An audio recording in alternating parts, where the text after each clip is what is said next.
Po. Magandang umaga sa iyo, Pilipinas. Ako ay nagtitinda pa rin ng sinigang at gaya ng sabi nila, ice cream yummy. Ice cream good. Ice cream yummy. Sir, Facebook na yan. Ay, puta. O nga pala. Walang ganyan sa... Wala pa. Nakalimutan ko. Sorry. Putang ina, seryoso pala tayo dito sa Facebook. Facebook. Nagtitinda pa rin ng sinigang. Maganda audio natin. Maganda audio. Sige, go. Let's go, Gil. Go. Itan po, sir. Ice Naglalag cream pa yan ako. Ice cream good. Sabi ni Sean Kingston, nandito na ako. Ha. Yon. Mga galing ng TikTok yan, pinalipat ko sa Facebook. Mga galing ng TikTok, pinalipat ko sa Facebook. Zyren La Chica, natagalan ka yata, boss. Nauna muna ako sa TikTok. Nag-TikTok muna ako, nag-live muna ako sa TikTok bago ako pumunta sa Facebook. Para pinapatransfer ko kasi yung mga galing ng TikTok papuntang Facebook. Pinapatransfer ko yung mga galing ng TikTok papunta ng Facebook. Sige, go. Ice cream yummy. Sabi ni Ice cream Sean good. Kingston, walang ice cream dito, boss. Wala. Stars ang meron dito. Stars. Starry night. Paint you. Sabi ni Haroma, blue and Halimuyak, gray. boss, pwede daw magtanong. Sige. Walang tanong. Sana tinanong mo na diretso. Sige, go. Next question. Joshua. Boss, kailangan pa bang makinig sa salita ng ibang tao kaysa sa sarili mong aminasyon sa buhay? Ano aminasyon? Aminasyon, ewan ko. Kailangan mo makinig sa sasabihin ng ibang tao. You have to listen. You have to watch people's actions as well. Kailangan mong makinig. Bakit? Kasi pag hindi ka nakikinig, brother, go. Pag hindi ka nakikinig, hindi mo makikita yung insights at saka yung I will say, yung inputs ng ibang mga tao. Kailangan mo makita yung kabuuang picture. Sa mas madalas na pagkakataon, yung paningin mo, baka bitin, baka kulang, o baka sobra. Kailangan mo makita yung input ng ibang tao. Malay mo, yung tao na nagsasalita, mas marami palang karanasan tungkol sa maraming bagay, lalo na dun sa specific na gusto mong malaman, kaysa sa'yo. Hindi lahat ng bagay alam mo. Parang ako, katulad sa akin, I rely to the old books, yung opinion ng mga unang tao. Kasi, pagka yung opinion ng mga unang tao, nakita ko, tapos, tsaka ako ngayon makakapag-formulate ng sarili kong opinion, makikita ko ngayon na kung yung kabuuang picture ng mga bagay na nangyayari. Wait lang po. Ano nangyayari? Ano to, Pex?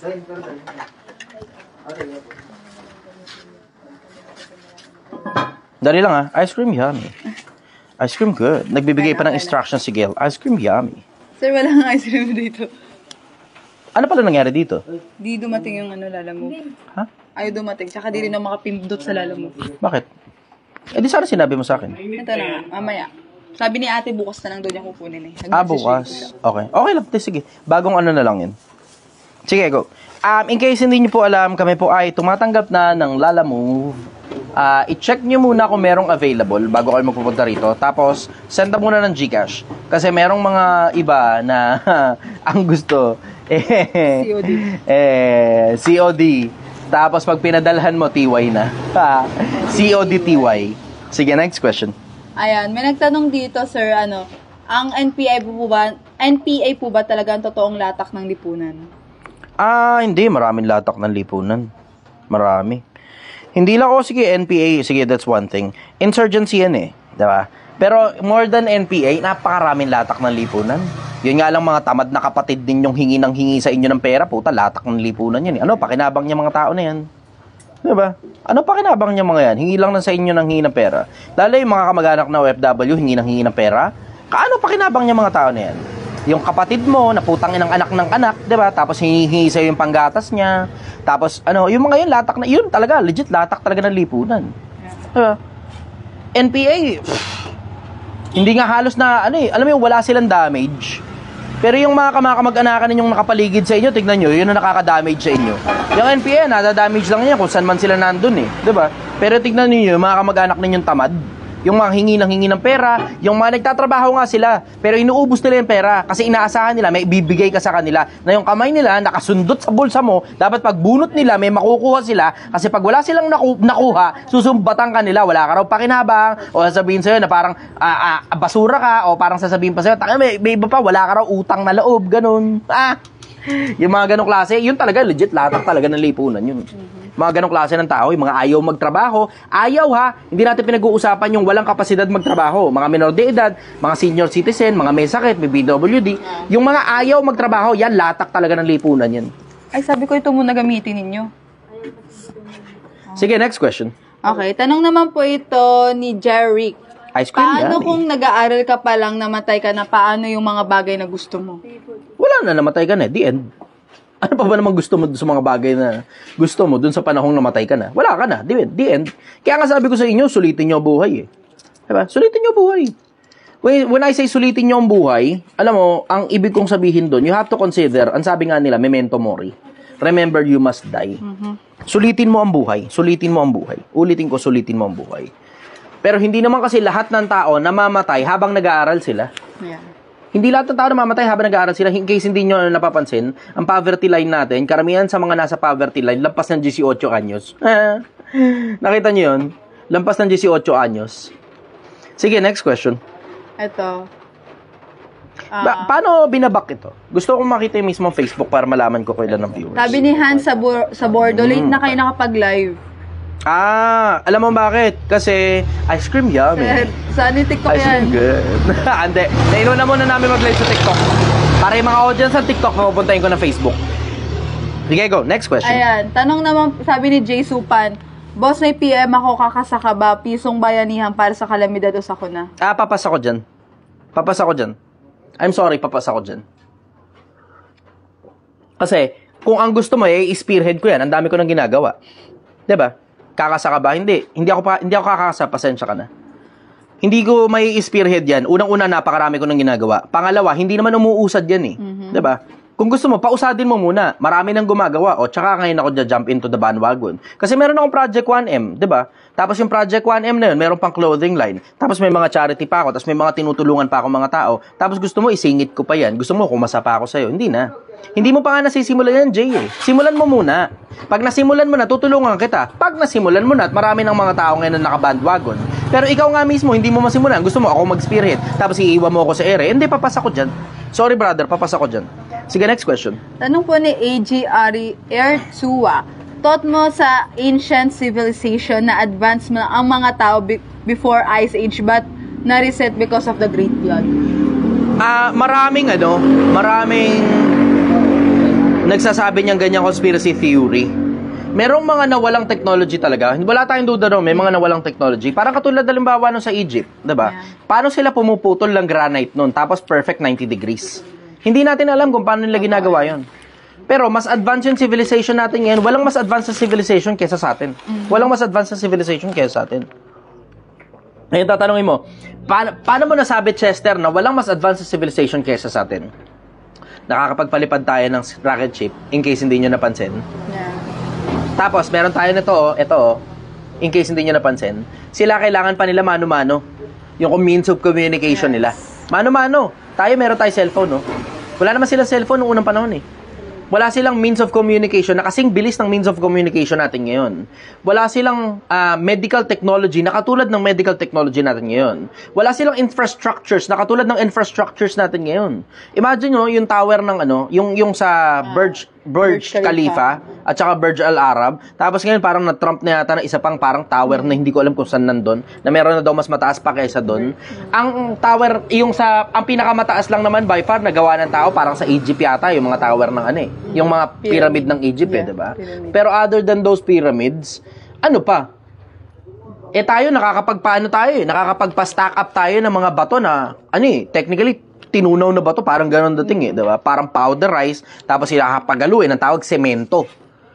Sila, ang ginagawa, hinihiwa yung mga malalaking bato. Tayo, pinapowderize natin ang bato. Tapos hahaluin, tapos magiging semento, tapos may stack up natin ng mataas na mataas na mataas na mataas. Mas advanced ang technology natin ngayon kung di nyo napansin. Nakakapagpadala pa tayo sa labas ng mundo. Nakakapagpadala tayo sa labas ng mundo. Hindi naman nila nagawa yun noong unang panahon eh.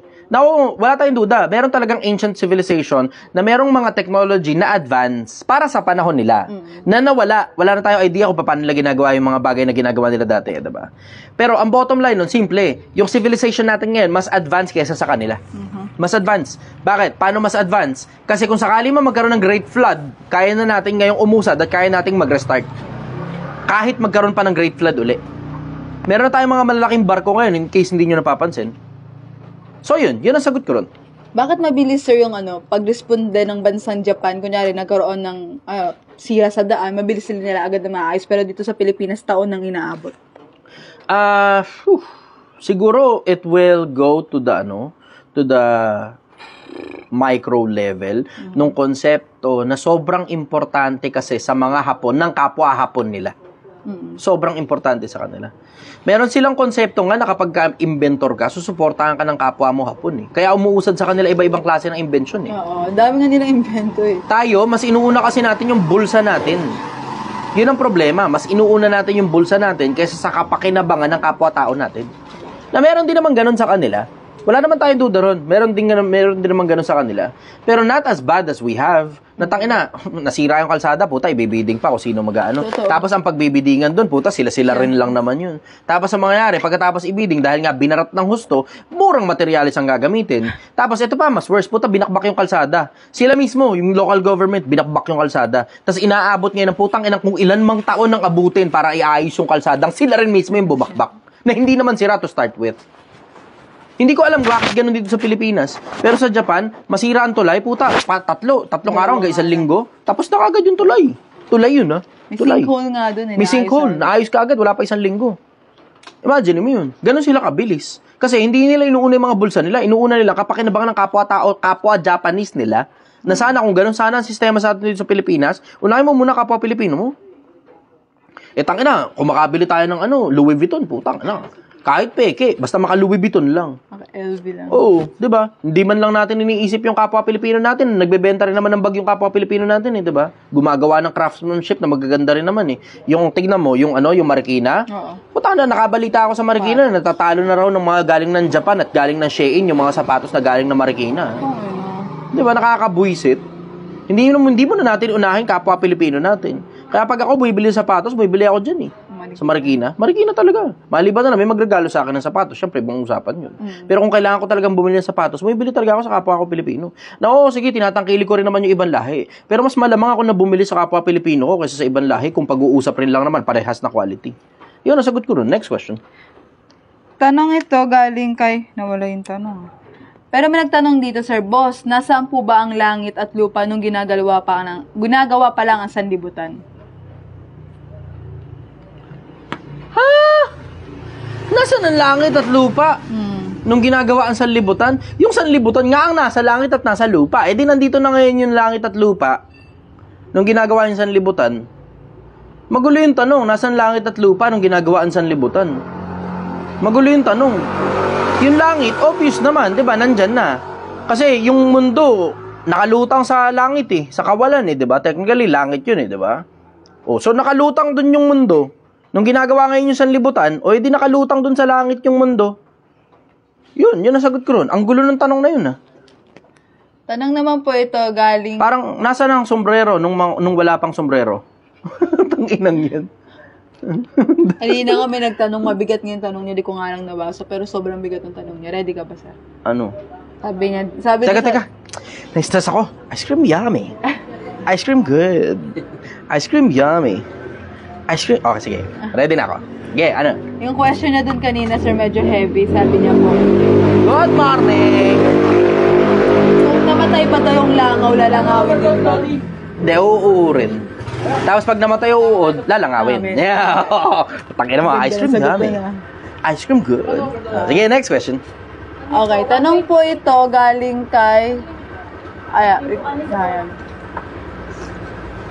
Mary Joy Villado. Hello po Pilipinas, sumabay ka na watching from Kuwait. Mag-live na po kayo, mabubuhay. Pagod na daw sila mga OFW. Nanonood, di pala question. Sorry po. OFW, ito.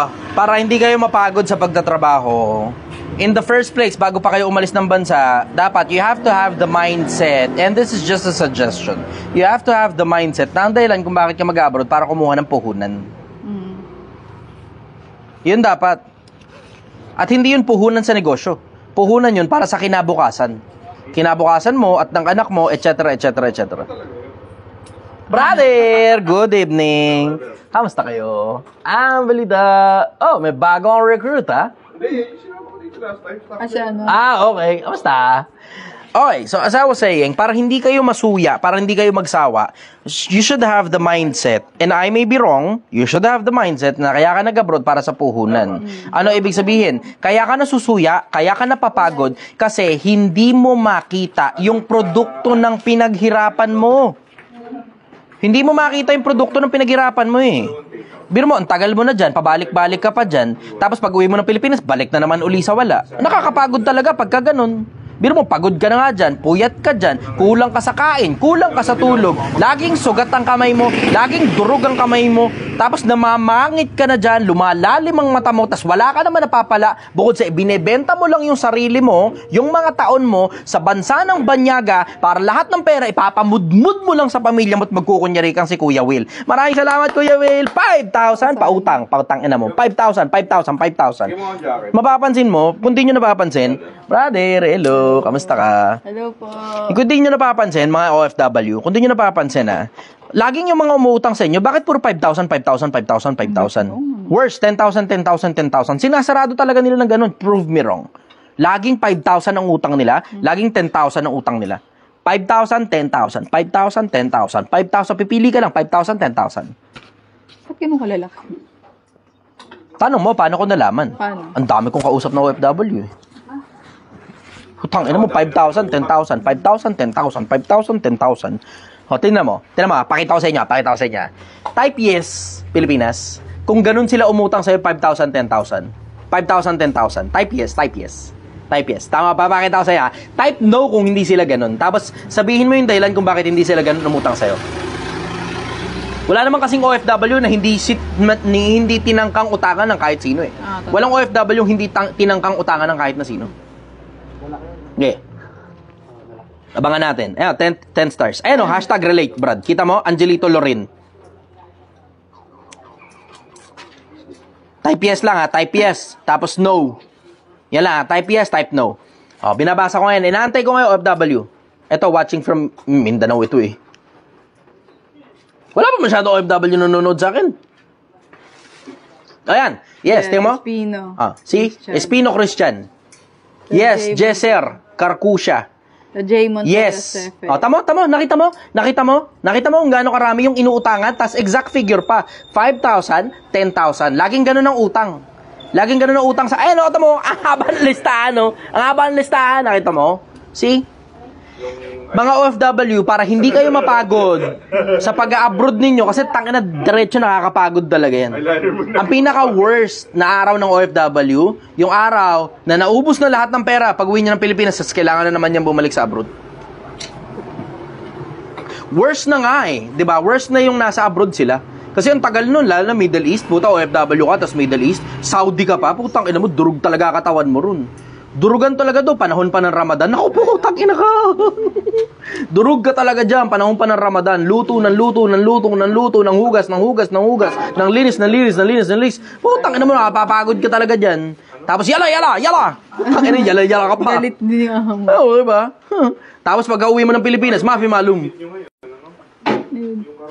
Mafi fulus.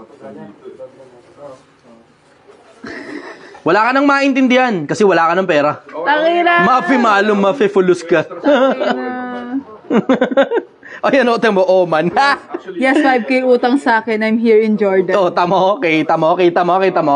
Tapos, alam mo, worse na ngayon nandun ka sa abroad eh. Pero mas worse pa yung umuwi ka ng Pilipinas, tapos bumalik ka uli sa wala. Ngayon, kailangan mo na naman bumalik sa abroad. Tangina, mas worse yun. Oh, my bags are packed. I'm ready to go. I'm standing here outside your door. Already I'm so lonesome I could die. Yung feeling na parang meron kang mini heart attack. Pag nakita mo yung bank account mo, kung may bank account ka, o nakita mo yung pitaka mo, halos wala ka ng pera. Tapos ngayon mag-a-apply ka na ngayon pa abroad. Tangin ang pinaka-worst niyan, halos wala ka ng pera. Tapos walang nagpapautang sa'yo para lang kahit 100 piso makapunta ka sa agency. Tangina. Tapos lahat ng mga pinautang mo, binlock ka na. Di ka binayaran, binlock ka na lang. Tapos, yung pamilya mo na siyang dahilan kung ba't ka nag-abroad, sasabihin sa'yo, wala ka ng pera, di ba abroad ka? Totoo. Ganun ang mga bagsakan. Samantalang sa kanila napunta yung pera mo. Sila ang umubos ng pera mo. Sa tanong yan, ano? Tamo? Ayan o, tamo. Totoo, boss. Roda de los Santos. Pag di mo pinangutang, binago ka na ng pera. Mayabang ka na. Ang worst niyan, magulang mo, wala kang utang na loob. Putang ina. Wihi! Wala kang utang na loob. Yun. Sobrang common yan. Mga OFW, para hindi kayo masuya sa pag-abroad ninyo, isang abroad lang. Amigin mo lahat ng pera. Wag. Ulitin ko, wag. Uulitin ko ulit. Wag kang magpapautang. Hindi utos ng Diyos magpautang. Hindi.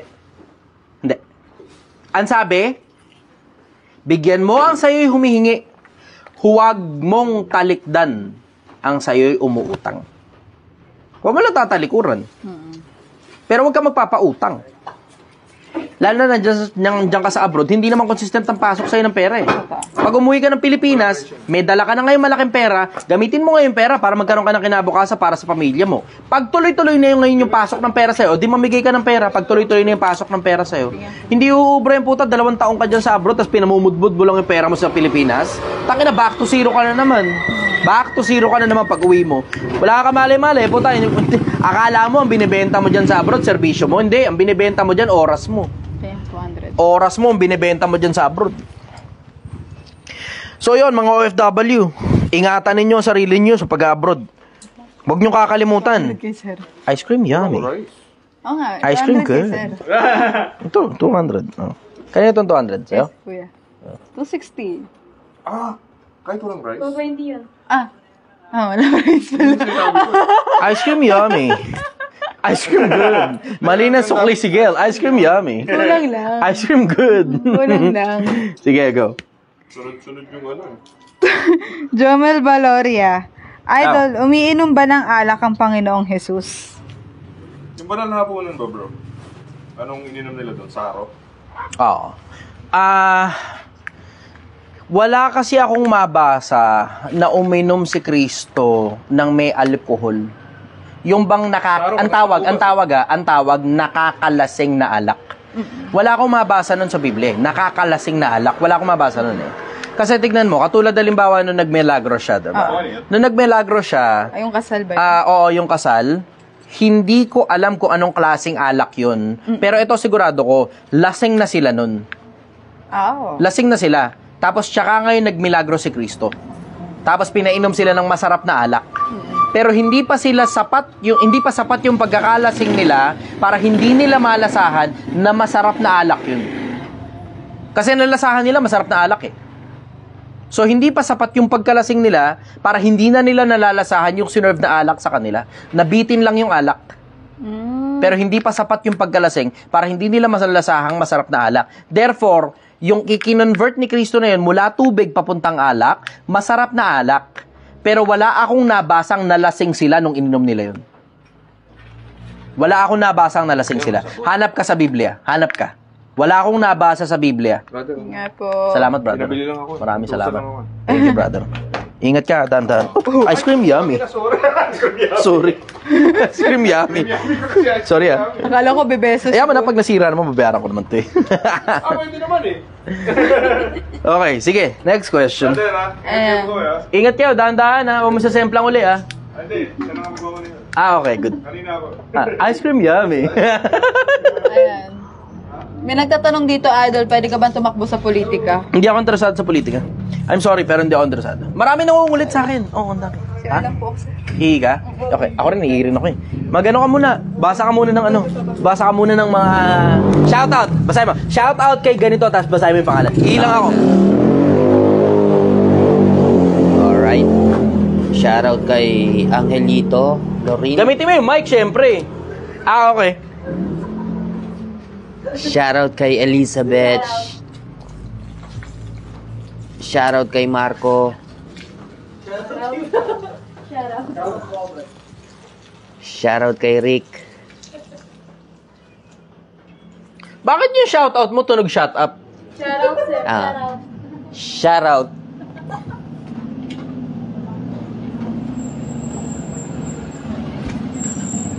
Shoutout kay Rowan, kay Christopher, kay Ark, kay Raymar. Okay. So as I was saying, Hindi ako interesado sa politika. Ipagpatawad nyo na Pilipinas. As much as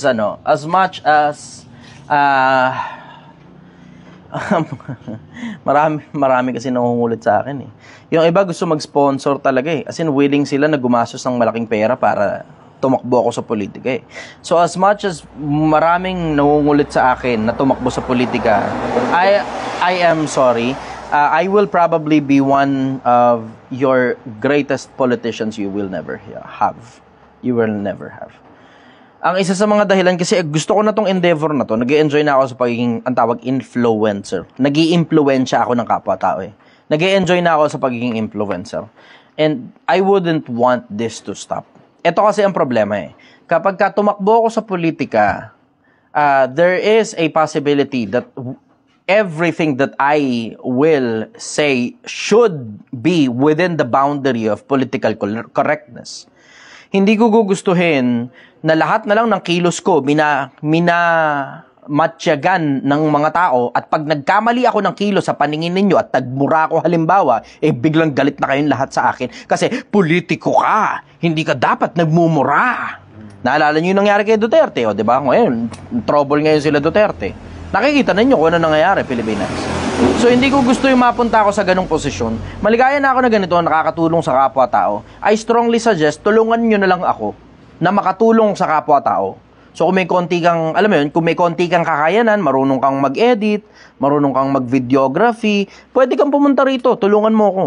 Diba? Yun ang pwede mong gawin. Pwede kang tumulong sa akin dito na mismo sa lugar na to.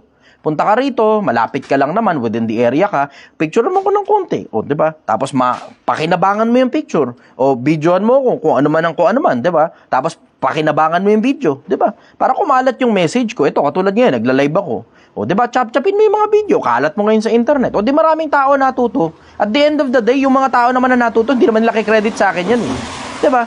Ingrato ang mga tao. May natutunan ng mga tao galing sa akin. Tapos hindi na rin nila maalala kung kanino nila natutunan yun. At okay lang naman sa akin yun. Bakit? Nakatulong na ako sa kapwa-tao ko eh. Diba? Yun lang naman ang importante sa akin. Hindi na importante ako, yung mukha ko, ako, yung mukha ko, ako, yung mukha ko, ako, yung mukha ko, sikat ako. Hindi na importante sa akin yun. Masyado na ako matanda para sa ganyang bagay, Pilipinas. Ang gusto ko na lang makatulong sa kapwa-tao na hindi na importante kung maalala nyo pa yung tumulong sa inyo o hindi na. Kasi hindi liko ang Panginoon upang limutin ang inyong mga gawa na ginawa sa kanyang pangalan. Yun ang sigurado ko. Sigurado ko ang mga tao nakakalimot.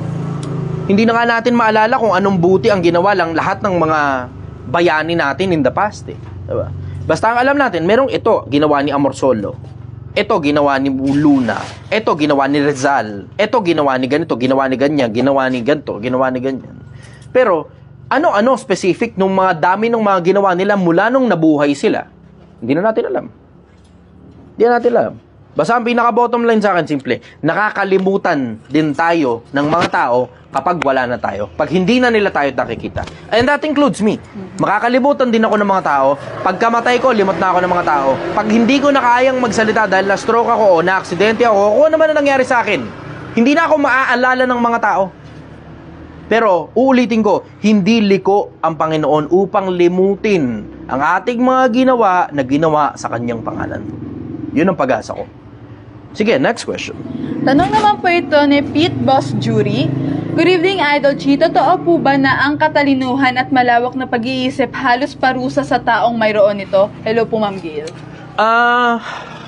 Pwede nyo nang buksan yung dalawa pang ilaw kasi medyo madilim dito sa pwesto ko eh. Buksan nyo na yung dalawang ilaw. After all, malapit naman na tayong mag-end broadcast eh. Tangina. Ang hirap niyang tanong mo Hindi ko siya masagot na oo, hindi ko rin siya masagot na hindi. Kasi, ang sabi ni Solomon, sa karamihan ng nalalaman, sa karamihan ng karunungan, dumarating ang maraming kalumbayan.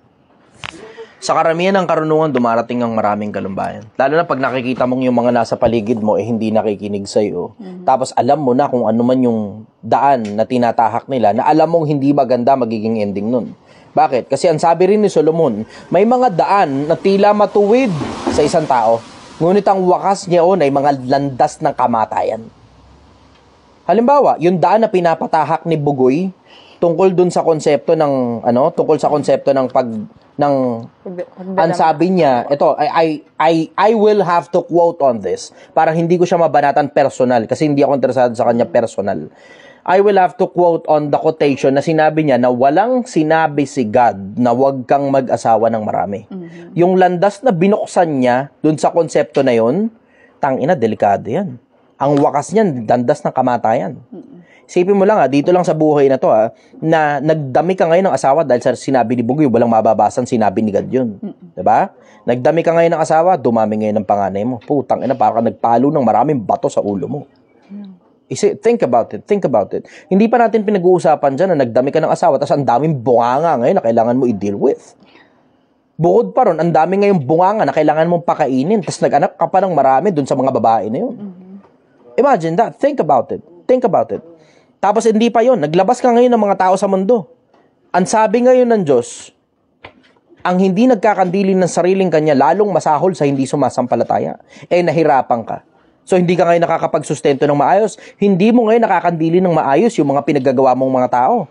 Dahil lang dun sa advice na sinabi ni Bugoy. Na ang sabi niya, walang sinabi si God na wag kang magparami ng asawa. Imagine that. Think about it. Diba? May mga daan na tila matuwid sa isang tao. Ngunit ang wakas niya ay mga landas ng kamatayan. Ano nga uli yung tanong? Kung yung kaalaman po ba is parang... Oo. I will say half-hearted ako. Kasi ang sabi ni Solomon, sa karamihan ng karunungan dumarating ang mga kalumbayan. Pero ang isa naman sa mga bagay na pinakamalalaking natutunan ko tungkol sa pagkakaroon ng karunungan, you are living vicariously through people that you have helped with your wisdom. Meron nga roong nasumpungan na isang pantas na dukha at iniligtas ng kanyang karunungan ang bayan, ngunit walang umalala sa kanya. Imagine mo yung konsepto na meron kang nailigtas na kapwa-tao sa pamamagitan ng karunungan na meron ka. Oo, hindi ka naalala ng tao na yun. Pero, achievement mo yun para sa sarili mo. Yun ngayon yung mga trophy ko. Yung dami ng mga kapwa-tao ko na natulungan ko indirectly or directly, na baka meron silang narinig na galing sa akin na napakinabangan din sa buhay nila, tapos hindi na importante kung maalala mo pa ako o hindi. Kasi pagdating sa kabilang buhay, I will have so many trophies. I will be a rockstar. Sige, next question. Tingin tubig? Ito po, ito kanina pa ito fina-flood Christopher Peralta Castillo, Idol Chester, totoo ba si FLM? Hindi ko alam. Sino si FLM? Si, ano tawag ito? Francis Leo Marcos. Okay. Hindi ko alam. Norman Mangusin Diba? Tapos na tayo dyan kay Norman Mangusin. Naka-move on na ang Pilipinas tungkol kay Norman Mangusin Naka-move on na ang Pilipinas tungkol sa kanya Nakulong, nakalaya, tapos na yung kaso. Pero at least naungkat ngayon na wala palang nakapangalan sa kanyang kahit na ano. Diba? So ngayon, kung ano man yung fina-flash niya ngayon na yaman, hindi mo ngayon alam kung kanya ba yun, o dami, o hindi kanya, pinapagamit lang sa kanya na kung sino mong politiko. Hindi mo alam. You never know. You'll never know. Pero ang bottom line nun, simple Ang lumabas sa NBI, si Norman Mangusin siya. Hindi siya si Francis Leo Marcos. So, bahala na kayo ngayon. Pwede niya ipilit yun. Diba? As an alias, bakit? Hindi naman kasi illegal na gumamit ng alias Hindi illegal na gumamit ng alias. Illegal lang kapag may ginawa kang illegal. Tungkol dun sa ginamit mong alias. Pero hindi illegal na magkaroon ka ng alias. So, kung yun man yung alias na kinabit niya sa sarili niya, as in alter ego, split personality, Francis Leo Marcos, hindi ko alam. Ang sasagot ko dun, hindi ko alam. Pero ang lumabas sa NBI, ang Francis Leo Marcos mo si Norman Mangusin. Kung sino man si Norman Mangusin sa tunay na buhay, hindi ko alam. Pero ang sigurado ko, ang daming peking tao sa social media. Sobrang daming peking tao sa social media. May mga personal pa nga akong kakilala, peking mga tao Mga bilyonaryo kuno, milyonaryo kuno. Pero tangina, tad sila ng utang at sila mismo, deep down, pagka kayo na lang magkakausap, inaamin talaga nila, wala talaga silang pera. Tad sila ng utang at sobrang dami nilang utang sa bangko at sa mga pribadong tao. So ako, I would rather sell sinigang in front of the barangay hall ng mahabang parang Angono Rizal mula alas 8 hanggang alas 3 ng madaling araw nang wala akong pinoproblema tungkol sa pagyayaman-yamanan at kailangan pang maging flashy-flashy at kailangan patunayan pa sa mga tao kung gaano ko kayaman na sobrang daming pera. Hindi na.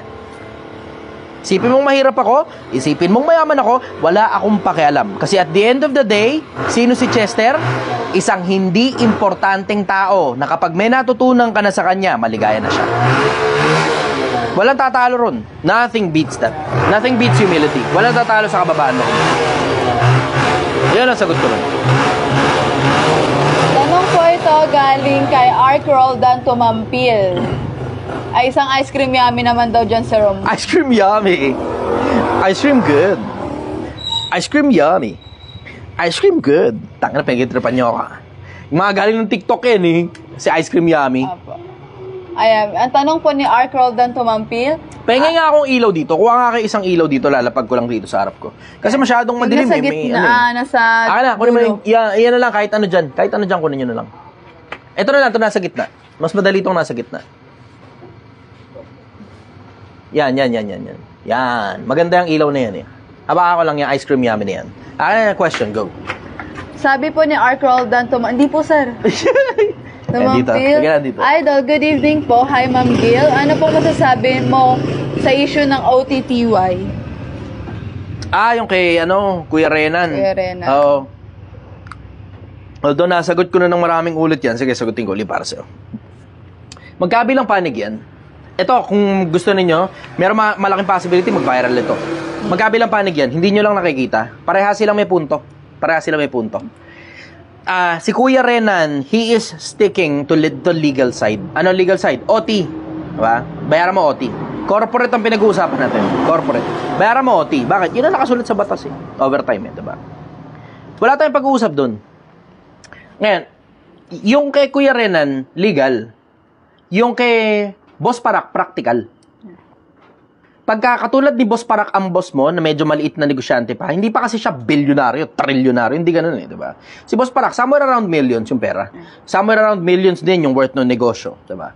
So alam mo yun, malapit ka sa may-ari mismo eh. Pag malapit ka sa may-ari, yung mga may-ari ng mga negosyo na yan, lalo na kapag maliit pa yung negosyo, naghahanap yan ng mga mapapagkatiwalaang mga tao eh. Diba?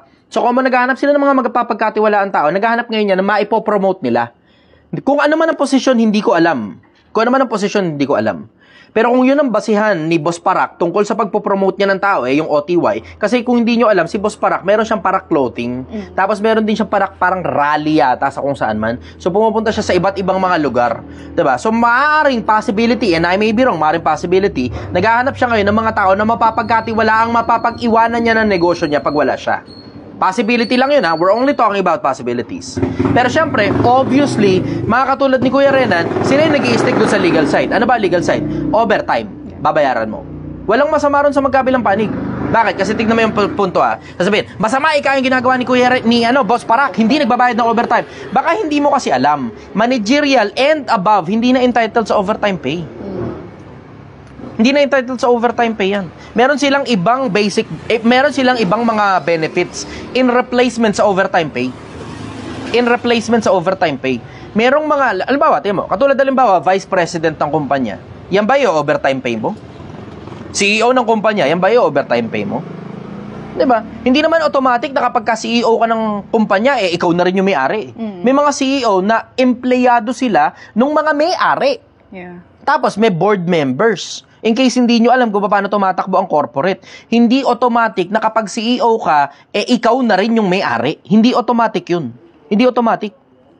Yung iba nga, meron ng CEO, meron pang president eh. Doble. Yung president yung may-ari, may CEO siya in charge. May ganun eh. May mga ganung klase ng kumpanya.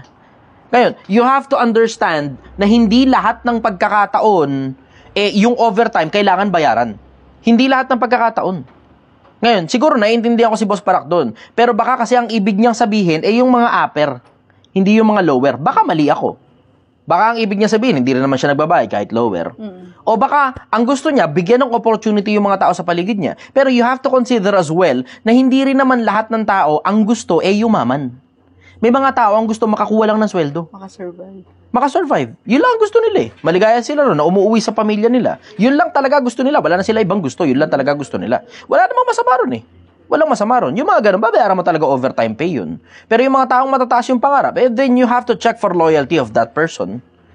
Ngayon, wala kang choice. Bayaran mo pa rin na overtime. Ganun kasimple ang konsepto eh. Simple lang naman yung konsepto eh. Nakadepende yan sa napagkasunduan ninyong dalawa.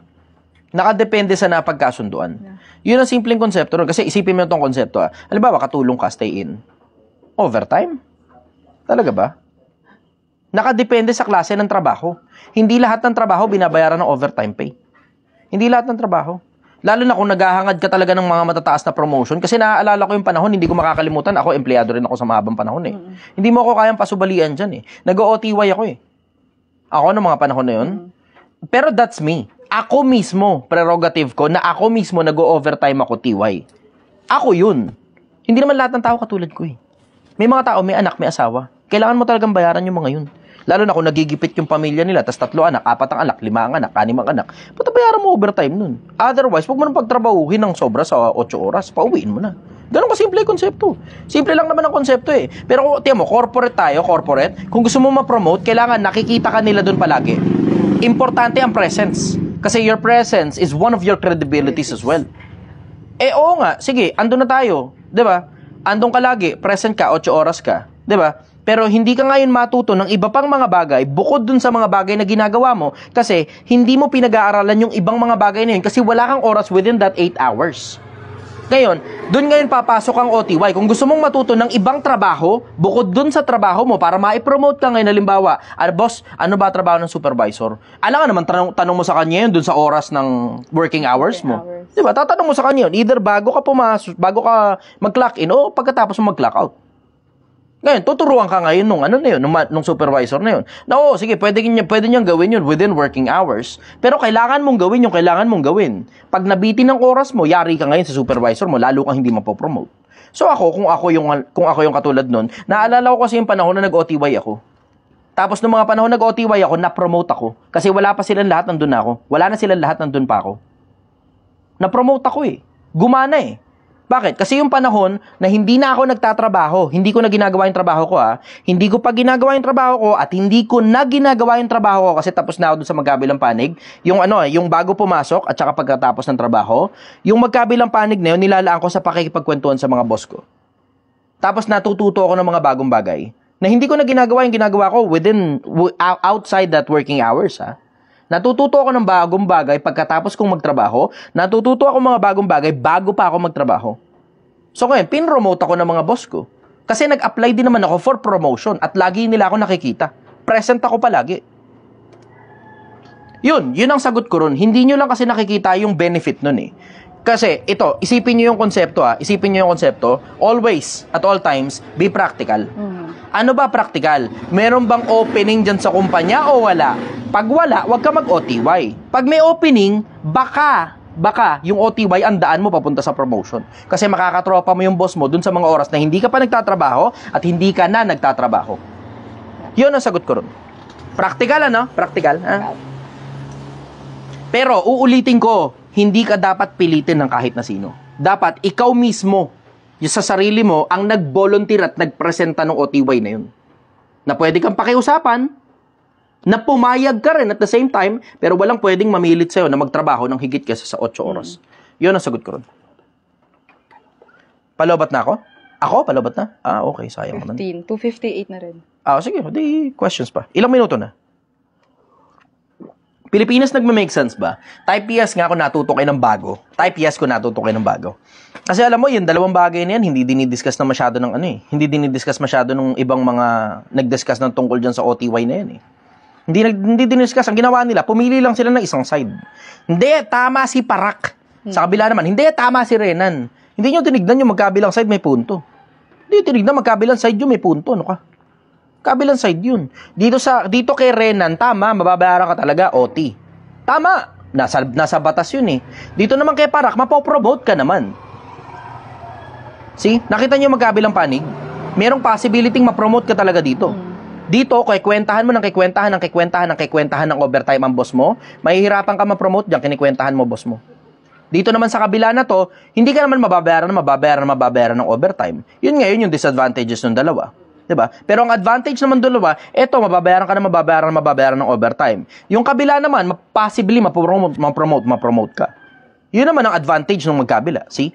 Hindi tinitignan ng mga influencers yung magkabilang panig nung dalawang side na yun eh. Basta na lang sila pumanig na hindi sa bagay, si Parakting kasi sumablay doon sa inatake niya si Renan.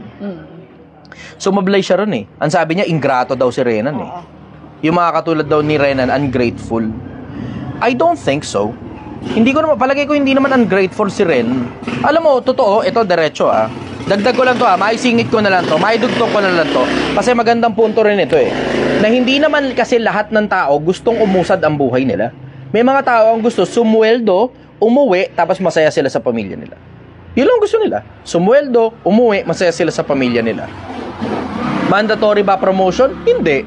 Mandatory ba ang pagyaman? Hindi rin. May mga tao gusto lang talagang kumita ng pera doon sa trabaho nila, tapos umuwi na sa pamilya nila, tapos the end Doon na rin sila mamamatay sa ganong sistema at masaya sila ron. At wala naman ako nakikitang mali ron. I don't think ingrato yung empleyadong ganong klase.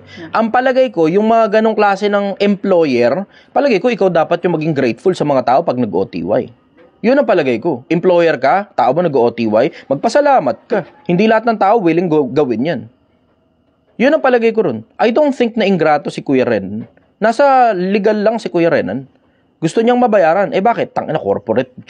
Kung hindi nyo alam, corporate ang pinanggalingan niya ni Kuya Renan. Call center ang pinanggalingan niya. Galing din ako sa call center at alam ko, tangina, kung gaano kakupal ang mga boss sa call center. Tangina, miserable ang buhay sa call center. In case hindi nyo lang alam. Yun ang dahilan kung ba't gusto niyang mabayaran. Bakit? Kasi, tangina, kupal dyan Diretsahan lang tayo. Alam naman ni Renan yun kung gaano kakupal sa call center Kaya naiintindihan ko yung konsepto niya, gusto niya mabayaran. Nakukupalan na rin lang naman ako sa'yo, might as well makuha ko na yung pera mo. Ganon yung konsepto. Next question. Ito sir, for last na ba kasi? Diego, last question daw sabi ni Gil. 301. Yeah. Tanong po ni Elizabeth, Sir, para sa'yo po, ano ang personal name ng Ama ng Panginoong Jesus?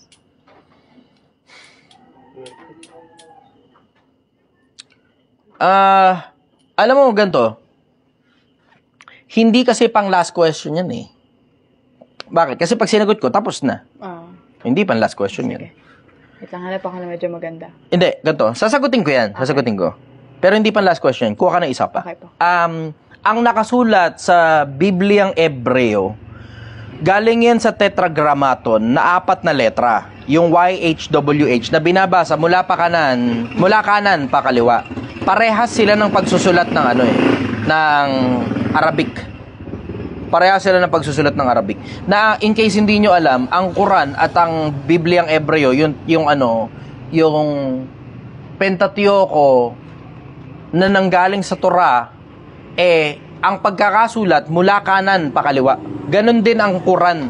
Ang Quran na sinulat mula kanan pa kaliwa. In case hindi nyo alam. So at least dagdag knowledge na rin ito sa inyo. Ngayon, sa Bibliang Ebreo, nung isinulat ni Moises yung Torah, ang nakasulat doon, YHWH. Ngayon, kung papaano binabasa yon, hindi ko na alam. Hindi ko alam. Kasi, there was a time in the past, lalo na pagdating sa alphabet ng mga Ebreo, ito na-research ko lang, maaaring mali ako, pero na-research ko ito na wala daw vowels ang mga letra ng Ebreo. Wala daw vowels. So, kung walang vowels, yung YHWH na pangalan ng Diyos, hindi na nila... Tandali, dito muna sa akin yung atensyon. Wala akong makausap Wala akong matang makita Lahat nakatingin dun Hindi na nila pronounce kasi yung mismong pronunciation na wala. Ang dahilan kung bakit nawala, kasi kung naaalala nyo, nasa 10 utos, ang nakasulat sa 10 utos, huwag mong babanggitin ang pangalan ng Panginoon mong Diyos sa walang kabuduhan. Sapagkat hindi aariin ng Panginoon na walang sala ang sino mong bumanggit sa kanyang pangalan sa walang kabuluhan. Ngayon, como nandun yun sa 10 utos, yung 10 utos, very strict ang mga Ebreo, ang mga Hudyo tungkol sa 10 utos, ang mga Ebreo in general. Yung pinagbigyan mismo ng 10 utos.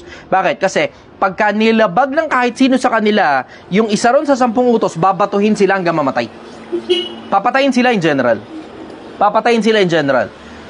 Como natatakot sila dun sa ganong konsepto, na pag nalabag nila yun at nabanggit nila yung pangalan ng Diyos, sa walang kabuluhan, papatayin sila. Yung mismong pronunciation kung paano binabanggit yung pangalan ng Diyos nawala over time. Nawala. Hindi na natin alam kung paano binabanggit yung YHWH na yun. So kung nawala, ngayon, ang meron na lang tayo yung 4 na letra na tetragrammaton. Kaya tinawag na tetra, ibig sabihin 4. So tetragrammaton na YHWH. Yun yung nakasulat dun sa libro na yun. Pag sa naman, sa Quran naman, ang pinagbasihan mo, yung salitang Allah, yun mismo ang pangalan. Pero pag tinranslate mo kasi yung salitang Allah, it directly translates to the word God. So yung salitang God, yun mismo pangalan ng Diyos. Allah na. In case hindi nyo alam, pag yung Biblia ninyo, ang translation, Arabic. Biblia mismo, ang translation nyo, Arabic. Yung nakasulat doon, na God, nakasulat Allah. So sa mga hindi nag-aaral ng Quran, at least may konti na kayong alam. Sa mga hindi rin nag-aaral ng Biblia, at least may konti na kayong alam. Natuto kayo ng kapiraso. Yun. Yun yung base sa research ko. Meron ka ba bang isa pang question? O maganda na yun? Ito medyo mabigat yung problema niya. Sige. Makatulong tayo dyan. After all, makatulong lang naman ang target nito eh. Hindi naman to kumita ng pera eh. Sige, go. Let's go. Francis Saclan Fortunado. Wala na akong tubig. Taka, umiinom ako sa basong walang tubig. Tanong niya po, Idol Chess and Ma'am Gail, can you give me a... Dali, paraanin muna natin sandali yung mga tunog ng mga tricycle na burot-rot. Ayan. Sabi ni Francis Saclan Fortunado, Idol Chess and Ma'am Gail, can you give me wisdom and motivation from failure from the past? I work so hard para makaipon, but people around me is need to provide until I lost them. I got anxiety, di na sila nakikinig sa'yo. I have speech problem po kasi, then I cannot express purely my ideas. Gusto ko nga ulitin para namnamin yung sinabi niya. Meron akong konting mga bagay na naintindihan, pero hindi ko masyadong nanamnam ng buo eh. Sige, go. Idol Chess and Ma'am Gail, can you give me wisdom and motivation from failure from past year? I work so hard para makaipon, but people around me is need to provide until I lost them. I got anxiety. Okay. Sige. I got anxiety then, di na sila nakikinig sa'yo. I have speech problem po, then I cannot express purely my ideas. Ano hinihingi? Advice? Advice and motivation. Wisdom and motivation from failure niya daw. Hindi ko kasi alam kung sino sino yung tinutukoy niya. Meron bang sinabi kung anak ba to, asawa o... I work so hard, people around me, nakapaligid daw sa kanya. People around... Stay away from them. So, diretso, stay away from them. Kasi alam mo na, na-damage ka ng mga tao na yan eh. Tapos nandun ka pa rin sa paligid nila eh. Kinuha nila yung pera mo eh. Diba? Hindi bali sana kung anak mo yan, ayos lang. Kung asawa mo yan, medyo tagilid. Kung anak mo, ayos lang. Ulitin ko kung anak mo, ayos lang. Kung asawa mo yan, medyo tagilid. Pero ang worst yan, magulang mo, pinsan mo, kapatid mo, mga nakadikit sa'yo, mga kaibigan mo. Yan ang worst. Kasi mga taong walang karapatan sa pera mo yan. Maliban na lang, tumanda sila. Maliban na lang, PWD sila. Maliban na lang, may sakit sila. Pero wala naman silang kahit anong diferensya, ayaw nila magtrabaho, tas hinihingi nila yung pera mo, tas nagtatrabaho sila pero inuubos nila yung pera nila, tas umaasa sila magbibigay ka ng pera. Stay away from them. Alam mo, simple lang naman yung konsepto eh, diba? Unahin mo muna sarili mo. Mahalin mo muna kasi yung sarili mo. Masyado nyo kasing mahal na mahal yung kung sino-sino sa paligid nyo, hindi nyo inuuna sarili nyo eh. Mahalin nyo muna sarili nyo. Ngayon, tanong mo, Chester, bakit utos ba ng Diyos yan? Oo, utos ng Diyos yan. Ano unang utos? Ang unang utos, ibigin mo ang Panginoon mong Diyos, buong puso mo, buong lakas mo, buong pag-iisip mo. Pangalawang utos, ibigin mo ang iyong kapwa gaya ng pag-ibig mo sa iyong sarili. Yung pag-ibig mo sa sarili mo, ang pagtutularan mo ng pag-ibig mo sa kapwa-tao mo. So, unahin mo munang mahalin yung sarili mo. Alam mo, hindi ka dapat namumudmud ng pera sa mga taong tamad. Alam mo, hindi ka dapat namimigay ng pera sa mga taong bulagsak sa pera. Inuubos nila yung pera nila, tapos manghihingi sa'yo pagkatapos. Unahin mo muna ang sarili mo. Unahin mo muna ang sarili mo. Kasi tignan mo, what other options do you have? Maliban na lang, anak mo pinag-uusapan. Pero asawa mo, ayaw magtrabaho. Maliban na lang siguro kung ikaw yung lalaki, babae, wala, entitled ang babae sa pinaghanap buhayan mo eh. Pero kung lalaki, ayaw magtrabaho. Diba? Tapos magulang mo, ayaw magtrabaho. Tapos wala silang inipon para sa sarili nila. Tapos mga kapatid mo, inaasa na lang sa'yo, pati mga pabangkin mo. Tangina, fuck them all. Diretsahan, fuck them all. Lahat na lang umaasa sa'yo? Tangina, lahat na lang umaasa sa'yo? Anong klaseng kaululan yan? Anong klaseng kaululan na putang ina? Lahat naman tayo pwedeng maghanap buhay. Bakit hindi tayo maghanap buhay lahat? Bakit kailangan yung humingi ng pinaghirapan ko? Ba't nyo kailangan kainin yung pera na pinaghirapan ko galing sa sarili kong oras, galing sa sarili kong buhay? Kasi in case hindi nyo alam, pag naghahanap buhay ka at ang gamit mong pagtrabaho oras mo, ang ibig sabihin yan, ibinebenta mo, patsi-patsi, parte-parte ng buhay mo. Ba't kailangan yung kainin yung buhay ko? That's the how I see it. Yun ang dahilan kung bakit napapansin nyo, di ba? Hindi ako nagpapalibre sa inyo. Pansin nyo, hindi nagpapalibre sa inyo. Yung pinaghanap buhayan nyo, sa inyo lang yan. Bakit? Hindi ko kakainin yung pinaghanap buhayan ninyo na ang ibinenta nyo sa akin oras ng buhay nyo. Nakakadiri yun para sa akin bilang tao na kumakain ako ng buhay ng kapwa-tao ko. Kung ibinigay mo sa akin, tatanggapin ko yan buong puso. Pero ako mismo, blatantly asking you for money, blatantly asking you na ilibre mo naman ako, fuck no. Hindi ko gagawin yan kahit kanino at hindi ako nanghihingi ng libre. Hindi. Kaya ako makikita ninyo, di nyo napapansin, influencer na nga ako, nagbabayad pa ako ng serbisyo ng kapwa-tao ko eh. Pwede namang ipropromote na lang kita. Pwede naman yun eh, di ba? Pwede yun. Popromote na lang kita. Pwede yun. Mangingi akong pagkain, popromote na lang kita. Mangingi akong ganito, popromote na lang kita. Mangingi ako ng ganyan, popromote na lang kita. Tinatanggap ko lang yun sa mga kapwa ko negosyante. O sa mga tao na nakapakinabang na sa akin ng marami in the past. Pero ikaw, hindi kita kilala, empleyado ka, tapos manghihingi ako ng kahit na ano sa'yo, tapos shoutout kita kapalit nun, fuck no! Hindi ako manghihingi sa'yo ng kahit na ano, maliban na lang siguro, nauna ka na nakinabang sa akin sa mahabang panahon. Parang katulad nung panghihingi ko nung nakaraan nung Project 1M na logo, na hindi ko hiningi yun dun sa mga putang inang mga, anong tawag dito, graphic artist. Akala nila sa kanila ko hiningi. Hindi, hiningi ko sa mga fans ko yun, mga ulul. Hindi kayo may-ari ng salitang logo.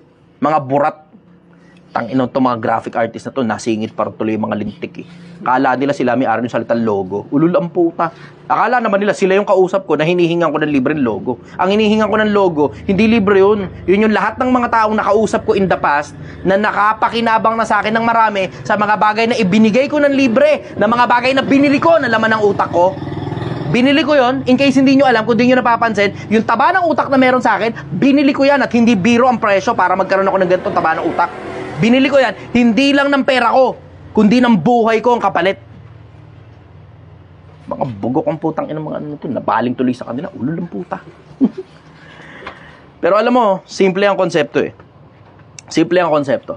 Unahin mo muna ang sarili mo. Bakit? Kasi yung mga lintang nakapaligid sa'yo, wala silang pakialam sa'yo kung hindi mo napapansin. Ngayon may anxiety ka, ngayon traumatized ka, ngayon magtrabaho. Pero tignan mo, wala pa rin silang pakialam sa'yo. Kasi ang interest lang nila sa'yo, yung pera mo kung di mo napapansin, yung mga yan, yung mga klase ng mga linta na putang inapipilitin nilang lintain ka ng gusto, sisipsipin ang dugo mo hanggang matuyo ka ng gusto, tapos itatapo ka na parang basura pagkatapos. Maraming ganyan ng mga OFW, tinatapon ng mga pamilya nila na parang basura. Pagkatapos pakinabangan nung mag-abroad sila. Pag uwi ng Pilipinas, balik sila sa wala. Tapos tinatapon silang parang kala mo mga tangina, parang mga basahan na lang eh. Gamit na tong basahan na to. Marumi na to. Tapon na to. Ganun ang tingin sa mga OFW pag umuwi ka ng Pilipinas as wala kang pera. Gamit na basahan. Pilipinas, ingatan niyo yung sarili niyo sa mga linta. Napakarami niyang mga ulul na mga ganyang klase ng tao. Pilipinas, ingatan ninyo yung sarili niyo sa mga linta. Pag ang tao, wala pa naman senior citizen, hindi PWD, lampas na minor de edad, walang sakit, walang diferensya katawan, papagtrabahuhin mo yung mga ulul na yan. Pabayaan mo sila malunod. Ulitin ko, pabayaan mo sila malunod. Kung nalulunod sila sa buhay, pabayaan mo sila. Bayaan mo sila. At the end of the day, kahit magkano pa bigay mo dyan sa mga ulul na yan, araw-araw silang nalulunod. Kahit magkano ibigay mo dyan sa mga ulul na yan, hindi pa rin sasapat sa kanila hanggang maubos ka. Kahit milyon ay bigay mo dyan sa mga putang inang yan, hindi pa rin sasapat. Tama mo, pakita ko sa inyo, OFW, kausap kita ngayon. Kausapin muna kita, OFW. Hindi nyo napansin, 2 taong ka dyan sa Middle East, lalo na sa mga ex-abroad na, 2 taong ka na sa Middle East, putang ina mo, hindi pa rin matapos yung pangangailangan ng pamilya mo, hindi pa rin matapos yung mga putang inang emergency, hindi pa rin matapos yung mga putang inang may pangangailangan, hindi pa rin matapos yung mga putang inang sobrang mamahal na putang inang pagkain, hindi ba tayo magkaintindihan? Yung mga putang inang birthday na mga pamangkin nyo, yung mga birthday na mga pinsan ninyo, hindi tayo magkaintindihan eh. Takin na nasa Pilipinas kayo, hindi nyo ba naaalala na nagkakasya nga tayo rito kung magkano man yung kinikita nyo rito sa Pilipinas dati? Gumagawa ka lang ng basahan, kumikita ka 200, 300 isang araw, kumakasya naman eh. Bakit nung nag-abroad ka, 20 mil na sweldo mo, hindi pa rin kasya? Tang ina. Hindi na pangangailangan yan, nagsusustento ka na sa kapritsyo ng mga putang ina. Nagsusustento ka na sa kapritsyo ng mga putang ina. Sustentoan mo na sustentoan. Tignan mo, pag uwi mo ng Pilipinas, balik ka na naman uli sa wala. Babalik ka uli sa wala. Tapos ikaw yung magmumukhang gago. Tapos ikaw yung ngunguyain ng sarili mong pamilya. Tapos idudura ka sa kalsada na parang, tangina, parang hinuyakan chewing gum. Basura ka. Pagkatapos kunin yung katas mo, yung tamis mo, pagkatapos nun, ngunguyain ka nila. Tapos magkukunyari silang mahal na mahal ka nila pag uwi mo ng Pilipinas kasi may konti ka pang lasa. Tapos pag wala ka ng lasa, tangina, idudura ka na sa kalsada.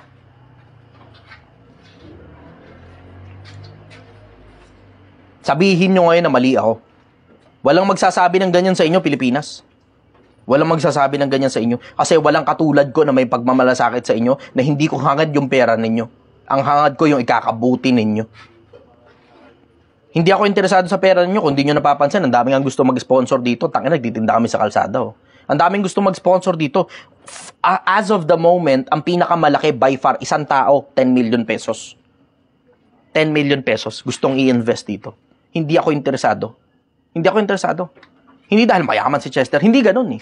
Hindi yun eh. Hindi yun ang konsepto eh. Ang konsepto, paano sasabay ang Pilipinas kung tatanggap ako ng investment? Eh di ba ang labas nun niloko ko lang kayo? Di ba? Di ba ang labas nun niloko ko lang kayo? Kinuha ko lang yung investment ng mga investor. Gumawa lang ako ng clout. Sumabay ang Pilipinas. May na-inspire. May nagbigay ngayon 10 milyon para gumawa ko ng restaurant. Tapos ako lang mag-isa yung kumita. Tapos nilaglag ko na ngayon yung mga sumasabay sa akin. Hindi ko gagawin sa inyo yun. Parang itinulak ko kayo sa bangin nun. Hindi ko gagawin sa inyo yun, Pilipinas. Kung hindi nyo naiintindihan, hindi pera ang habol ko dito. Oo, I will have a fucking million pesos pagkatapos itong proseso na to. At pinaghirapan ko yun, bakit hindi? Bakit hindi? I will have 1 million pesos pagkatapos itong putang inang proseso na to na hindi biro, nasa ulanan kami, nasa initang kami, puyat kami, pagod kami, pinaghirapan namin ito. We will have 1 million pesos.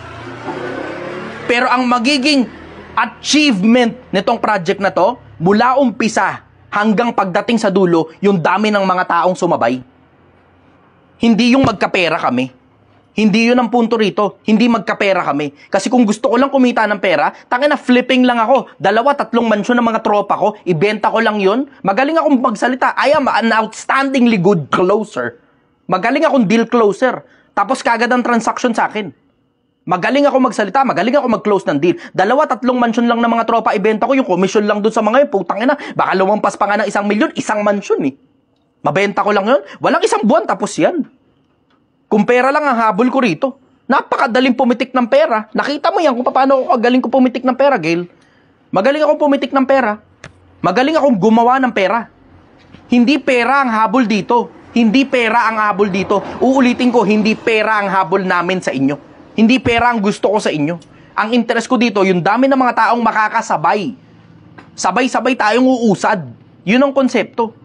Hindi pera. Kaya dun sa mga nag-i-invest, ipagpatawad ninyo na.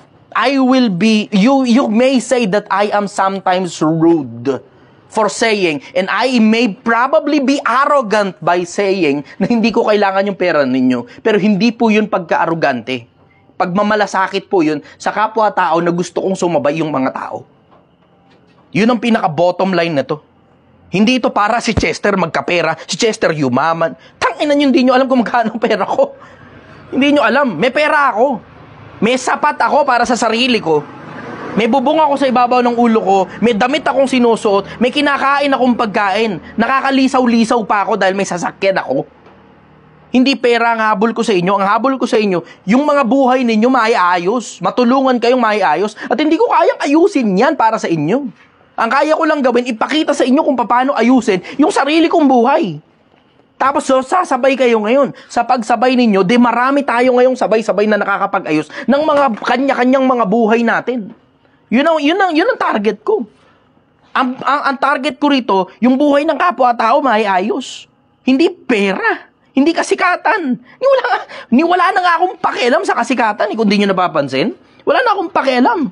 Kung may pakialam pa ako sa kasikatan, imbuduhin ko na lang sa mismong page ko. Kung di nyo napapansin, tad-tad nga ng violation yung page ko eh. Kanina, di ba, habang nagla-live tayo sa TikTok, tangina, nakita mo yun, mismong nagka-violation na naman. 2 pa yung violation ko sa TikTok. Wala na akong pakialam. Wala akong pakialam sa violation. Wala akong pakialam kung wala akong kinikita sa Facebook. Wala akong pakialam kung wala akong kinikita sa TikTok o sa YouTube o sa kahit na anong platform ko. Wala akong pakialam kung wala akong kinikita. Wala na nga akong pakialam doon sa mga nagpapakalat ng mga videos ko na mukha ko yung nakalagay sa mga accounts nila, pinapayagan ko na eh. Kahit sino pwedeng mag-upload ng kahit na ano tungkol sa mukha ko, tungkol sa sinabi ko. Ang request ko lang sa inyo, huwag kayong manloloko ng kapwa-tao. Pero hindi na para pumunta pa sa akin yung pera. I have the option para yung The Chichester Official, lahat ng mga videos doon pwede kong lagyan ng copyright. Meron na akong ganung feature sa Chichester Official. Pero nakita nyo, nagla-live ako ngayon dito sa Project 1M na halos wala nga ka-feature yung Project 1M bukod sa stars. Wala ka-feature ito eh. Yung copywriting nandun na ngayon sa The Chichester Official. Pero tignan mo, ni isang video wala akong kinopyright. Wala. Ano dahilan? Para kumalat yung mismong message ko sa mundo. Makinabangan lahat ng tao. Kung hanggang saan man ang maaabot niyan, kung hanggang saan yung kayanin ng buhay ko. Yun ang target dun eh, yung kapwa-tao. Yung hindi na nabubuhay, mabuhay kayo uli. Tamo katulad doon, may anxiety na. Hindi mo alam kung ano ngayon ang magiging buhay niyan. Pero sa akin, kaya nga nagtsatsaga ako para sa mga taong katulad ninyo eh. Yung may anxiety, may depression, yung nagpapakamatay ka na. Diba? Ayaw mo na rito sa buhay na to? O tara, kilusan na lang natin. Mabuhay tayo para sa ibang tao. Parehas naman tayo, ayaw na natin dito eh. Including myself. Lahat naman tayo may pinagdadaanan eh. Diba? Lahat tayo. May depression ka? Congratulations. Pare-parehas tayo. May anxiety ka? Congratulations. Pare-parehas tayo. Lahat naman tayo. Pero ang pinagkaiba ng anxiety at depression ko, hindi katulad nung sa inyo. Yung sa inyo, para sa sarili nyo lang eh. Ako, para sa kapwa-tao ko yung anxiety ko eh. Anong magiging buhay ng mga nakapaligid sa akin pag wala na ako? Diba? Anong magiging buhay nitong mga kapwa-tao ko pag wala na ako?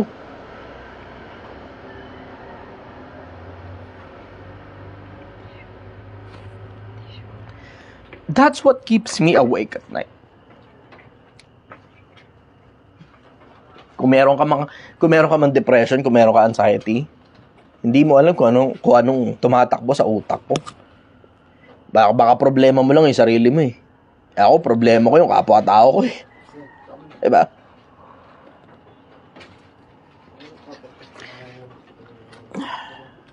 Alam mo, ito advice ko sa'yo.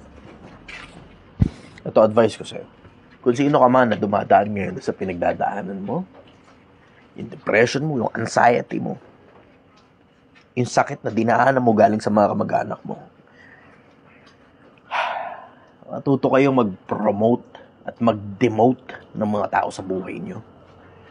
Matuto kang mag-angat ng posisyon ng tao sa buhay mo at matuto kang magbaba ng posisyon ng tao sa buhay mo. Hindi dahil kadugo mo, automatic kapamilya mo na kagad yan. Hindi. Hindi. Karamihan sa mga kadugo, kupal. Karamihan sa mga kadugo, lalamunin ka lang. Naghahanap sila ng kung sino man na nalulunod kasi sila. Kahit sino na magiging life raft nila out of poverty, out of the misery that they have, kahit sino ka pa, may pera ka, lulunurin ka ng mga putang inang yan. Maniwala ka sa akin, lulunurin ka niyan. And it takes one to know one. Alam ko yung pakiramdam na yun. Tangina mula nung nagkapera ako, nagsilapit sa akin ng mga ulol eh. Diba? Tapos may pagkakataon, medyo lumagapak ako ng bahagya, tangina na, wala mga ulol eh. Samantalang sila nga yung dahilan kung bakit ako lumagapak. Diba? Tapos ngayong nakakabawi-bawi na, marami na uli. Usad na uli. Lumulutang na uli, lumilipad na uli. Tangina, here comes a new challenger. Ang dami na namang mga linta nagsisidikit sa akin. Yung iba, influencer pa. Nangungutang. Milyon ng inuutang. Tangina. Milyon ang inuutang. Alam mo, hindi. Unahin mo na lang yung sarili mo. Unahin mo na lang yung sarili mo. Unahin mo muna yung sarili mo.